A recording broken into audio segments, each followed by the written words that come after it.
I remember when we had a big fire called the Jacker Wise Fire. And we named the fire after Jack County, Parker County, and Wise County, Jacker Wise Fire.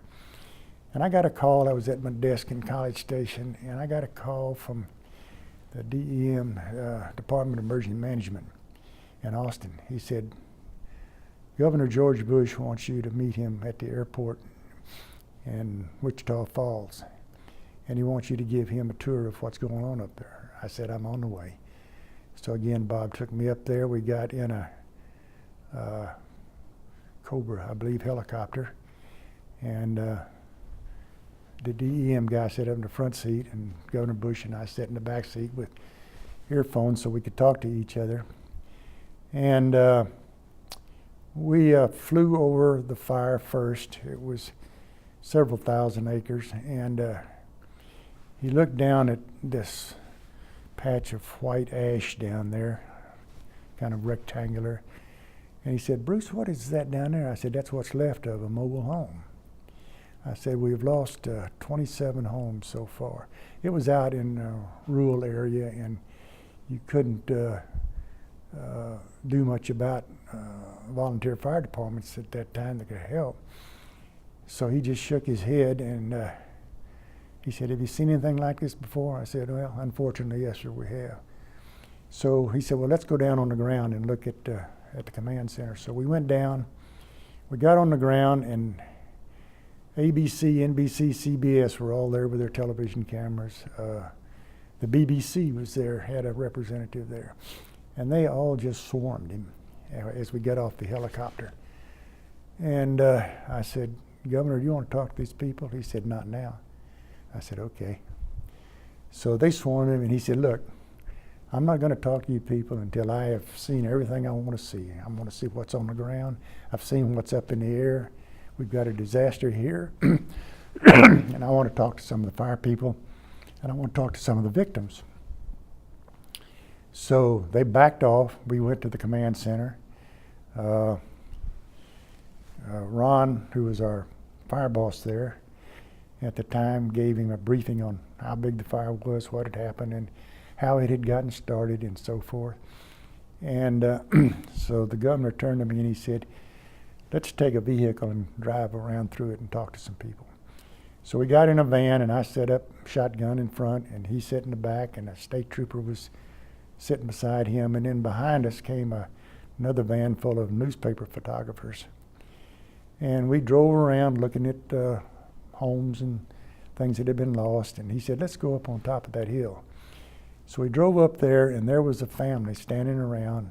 Their mobile home was burned to the ground. Their 2 vehicles were burned out.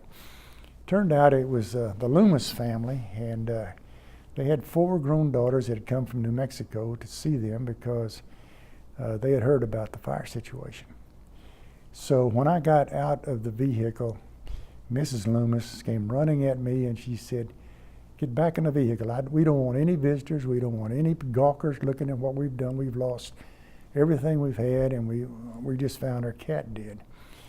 Well, about that time, Governor Bush stepped out from behind me, and she recognized him, and she just broke down in tears. She said, Governor, thank you so much for coming.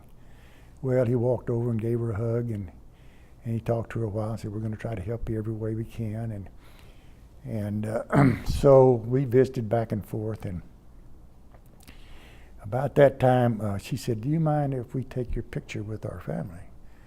He said, no, I'll be happy to. So they went over, stood around, and she looked at her camera, and she said, I've taken my last picture for insurance purposes.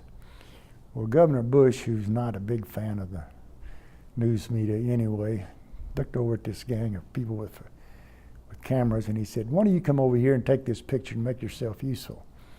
So they did. They took some pictures, and he reached in his pocket and he pulled out his little notebook, and he called Mr. Loomis over, and he said, Mr. Loomis, what is your address so I can send these pictures to you? And as soon as he said it, he grimaced because he realized the man didn't have an address. He had nothing. And Mr. Loomis, bless his heart, he pulled it out of the fire, so to speak. He said, I've got a mailbox down there on the road. He said, that's all I got left. And you send it to that mailbox, I'll get it. So George Bush wrote all that out, you know, and said, we'll have them sent to you. And I assume, I darn well know that he got them. So then we drove back to the command center, and I was, regardless of your politics, I was really proud of the way that he regurgitated everything that he had seen and heard and was told. He did a great job with the news media, told them what had happened and how and so forth. And then he turned around to my fire boss, Ron, and he stuck his finger on his chest and he said, Ron, don't ever let this happen again. Ron just said, yes, sir, you know, like if there's anything he could do.